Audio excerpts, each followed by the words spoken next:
on them. So when you're talking with people, are you focusing on that individual? Are you really seeing what's going on in their world? Or you think about how you're doing, how you can get something from this person, how you're going to benefit from this, how you can be more of a networker, or you're really caring about them as a person? First pillar. Think of it like a spotlight. Is the spotlight on you, or is it on the one you're talking to? Is it on the person you're looking at and having a conversation with? Think of it like a spotlight. The next pillar is called body language. Look at your body language. I say that 7% of communication is verbal, 38% is voice, tonality, and 55% is in your body language. How's your posture? Are you standing upright? Are you feeling comfortable? Or are you kind of slouched over, hunched a little bit, kind of have a lean going on? We've seen it before where there's the cup happening when you're in the corner, just kind of walking around doing the cup, whatever it would be. Look at your body language. Check out your gestures. Are you fully there? Are you animated? Really being a part of this conversation and excited to talk? Or are you standing there and talking and just being a person?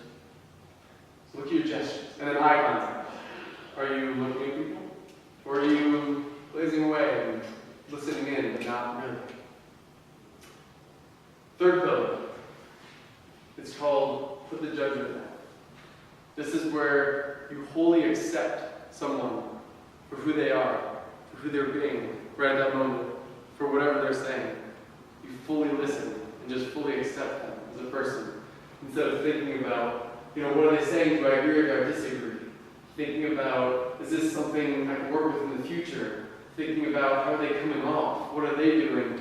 Are they cool to process? Whatever it is, just put it down. Ears.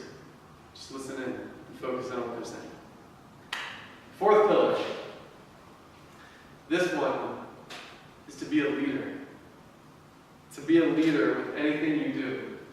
To be a leader in the interaction. To be a leader in the conversation. Not in a dominant way, but in a way that you're leading. To have the other person feel comfortable. There's a quote, Maya Angelou, that says, people will not remember what you said or what you did. They will always remember how you make them feel. How are you feeling? Last pillar, fifth pillar, not the last one, quite yet, build now. Fifth pillar is be genuine and fun. Have a good time with it. Just be yourself. Laugh about it. Whatever you are, however you are, whatever your personality is, that shit out. Just make it happen. Let me give you an example. McCain and Obama, right? Let me ask you all, who felt more genuine in that? Yeah, right? It's pretty obvious coming up next, but who was more fun in most of those? Yeah. Oh, yeah. Right on point. So yeah, personality. Bring some of that genuine personality and fun in there. And the last pillar, seek to understand. What's going on in their world again? Emphasize with them. How are they doing? How are they feeling? What's happening with them? Are they having fun? Are they enjoying themselves? How can you help them get what they want? How can you give value to them? Feel them. Just see them as a person. All right. You all ready to do a little exercise? Cool. Let's see here. You all ready to do a little exercise? Yes. All right, here we go. Next thing we're going to look into is how to get yourself feeling like you want a network. Right? How many times have you been at a networking event and just felt tired and done? Yeah. There's something about the idea of networking that just means work. It just means, all right, I gotta go in here and talk and schmooze and work my way into these things. It just means work. So to kind of look differently at that, whatever it's gonna be, however you're feeling, there's ways to control your emotional state and then be able to get energized within moments. This is an idea from Tony Robbins. Any of you follow Tony Robbins? Know Tony Robbins much? Okay, cool. Yeah. So, idea of Tony Robbins, he calls it getting in state.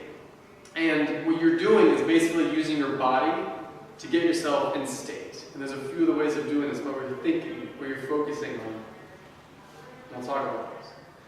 The first one is to use your body, right? Your body, you can create the energy you want by using your body first.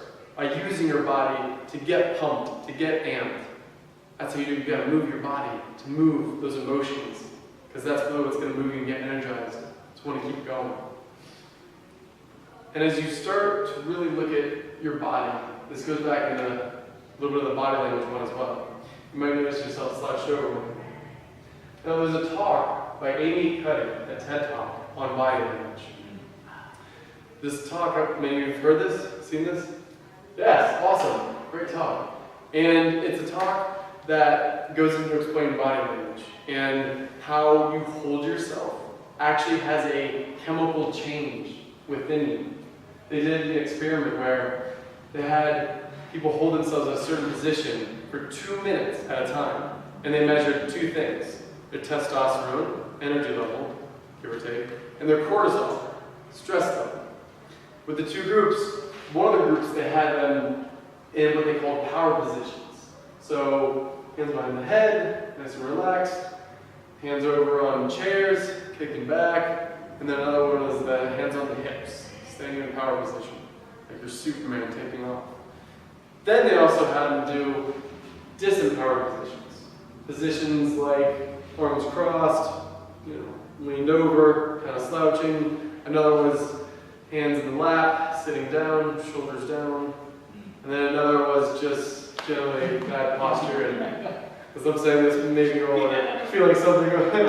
And just general bad posture and kind of leaning over. And with both of these groups, they took testosterone and cortisol levels before and testosterone and cortisol levels after.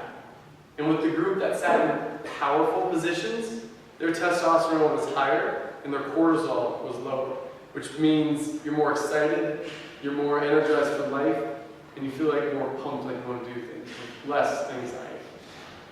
Then the group who sit in disempowering positions, their testosterone went down and their cortisol went up. Less energy, more stress and anxiety. So look at using your body. Use your body to create the energy you want to.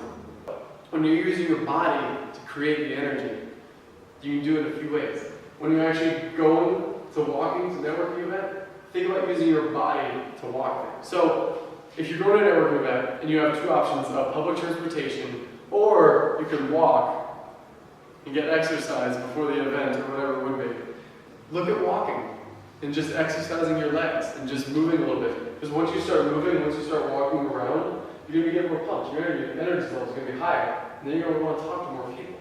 It'll kind of just happen naturally. Instead of just feeling like you're sitting there, you just got off the bus, you walk off, you plop yourself in a chair. Use your body. Don't sit. Just stand. Go. Move. Unless, of course, there's a speaker. Then you can sit for a little bit.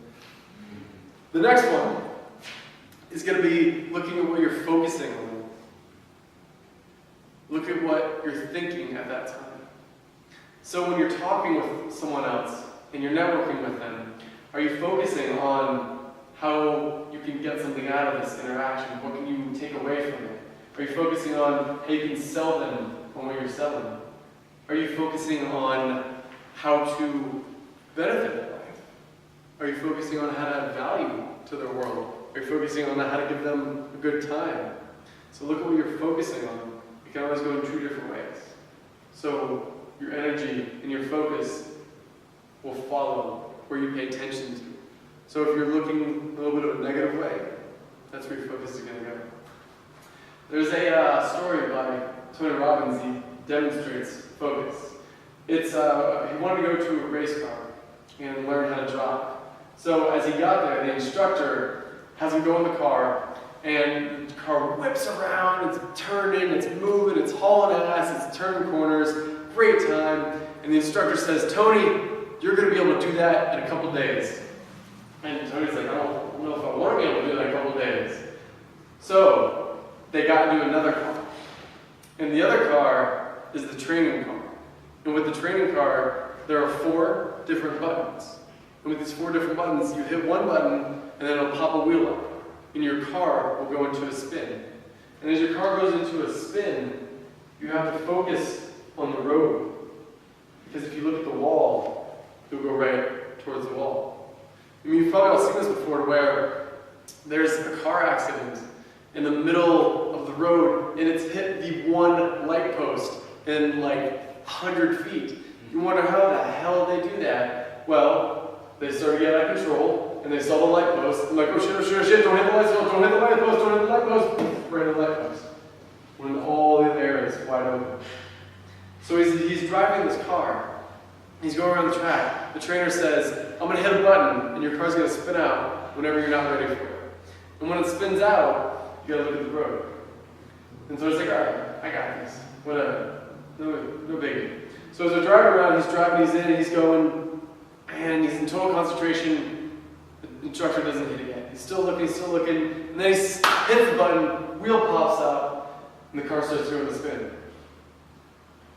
Kind of like when you're networking, when you're talking with people, and you go into a spin of something that you don't want to do. You go into a spin of sitting in the corner and not being energetic. We all spin out sometimes.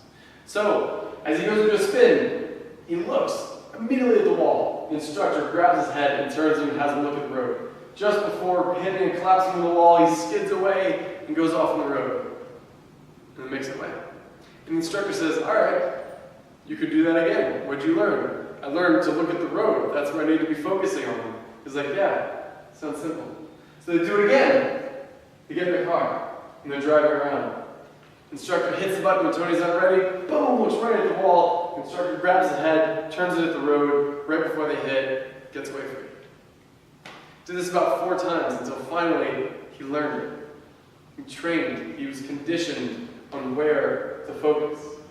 Focus on the road. So when you're looking and talking in conversation, are you focusing on them, how they're doing, and how you can help them? Or are you focusing on what can you get out of this and sell to them? And how you want to go home and have hot pie. Next one you want to look at is the language you're using. The language you're using in your head.